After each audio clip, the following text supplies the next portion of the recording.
Hi అండి. ఈరోజైతే శ్రావణ శుక్రవారం లాస్ట్ అండి. ఈరోజైతే పూజలు ఇట్లా అన్నీ అయ్యి గుడికి పోయి వచ్చే వరకు ఈ టైం అయిందండి. మధ్యాహ్నం ఏం చేశానో లంచ్ అయితే చూపిస్తానండి. వేడి వేడిగా అన్నం అయితే చేసుకున్నామండి.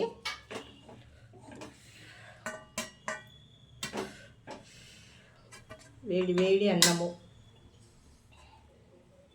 శుక్రవారం రోజైతే పనంతా ఇంట్లో కంప్లీట్ అయ్యే వరకు, వంట అయ్యే వరకు చాలా టైం పడుతుంది. ఇక్కడ వచ్చేసి టమాటా పప్పు అండి.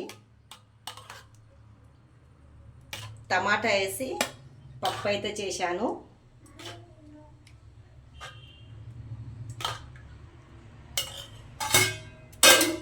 ఇక్కడ పాయసము, ఉండ్రాల పాయసం అయితే చేశానండి. ఈరోజు ఫుల్ వీడియోలు అయితే పెట్టానండి. ఇది ఎలా చేశానో ఎవరైనా ఇంట్రెస్ట్ ఉంటే చూడండి. దానిమ్మడి అప్పడాలు. మీ ఎంతమందికి ఇలా వేడివేడి పప్పు, అన్నము, అప్పడాలు తినడం ఇష్టం ఉన్నదో కామెంట్ బాక్స్లో కామెంట్ చేయండి. లైక్, సబ్స్క్రైబ్ చేసుకోండి.